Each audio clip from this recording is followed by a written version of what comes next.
Hello বন্ধুরা, আজ আমি আপনাদের সাথে শেয়ার করতে চলেছি আমার লেখা এক কবিতা, যার নাম দিয়েছি কাক। লেখক সূর্য শেখর পাল। আরে কোকিল ডাকে কুহু কুহু, আবার কাক ডাকে কা কা। আবার ঘরের মাঝে কাক ডাকলে সবাই বলে উড়ে যা। কারণ আমি শুনেছি আপনারা যাদের সমাজের গণ্যমান্য ব্যক্তি বলেন তাদের মুখ থেকে, তারা বলেছে নাকি বাড়ির মেঝেতে কোনোদিনও কাককে বসতে দিবি না। আবার তাদেরকে দেখেছি কোনো মৃত মানুষের শ্রাদ্ধে তারা পুকুর পাড়ে এক থালা খাবার কাককে খাওয়ায়।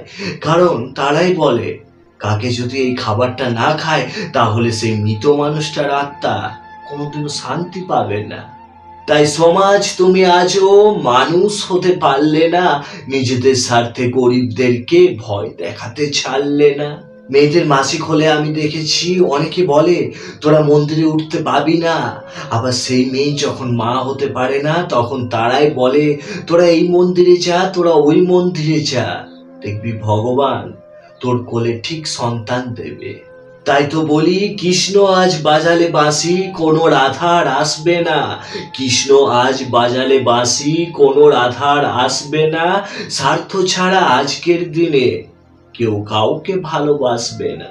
তবে সমাজের বানানো আরো অনেক নীতি আছে, যেমন বলে নাকি ভোরবেলায় ঘুম থেকে উঠলে কাজে মন বসে। তবে আমি বলি, তোমার যদি ঘুম কমপ্লিট না হয় তাহলে তোমার 14 গোষ্ঠীও তোমার মন কাজে বসাতে পারবে না।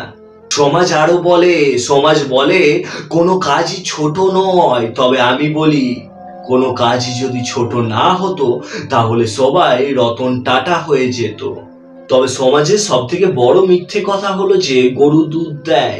আরে পাগলা, গরু দুধ দেয় না, গরুর দুধ বার করা হয়। আর এটাও শুনেছি গরুর দুধ খেলে নাকি হেলদি হয়। আর এটা যদি সত্যি হতো তাহলে মানুষের বাচ্চাগুলো আজকে বেলুনের মতো ফুলে থাকতো। আর তাই তো বলি বন্ধুরা, আকাশ ঘিরে মেঘ করেছে বৃষ্টি আসবে ক্ষণে। আকাশ ঘিরে মেঘ করেছে বৃষ্টি আসবে ক্ষণে। পশু পাখিরা সুরক্ষিত নেই আজকে কোনো বনে। আর আজ বন তো সবই খেলার মাঠ, দিনই কোনো ফাঁকি। কাক কোনো অশুভ নয়, কারণ সেও একটা পাখি।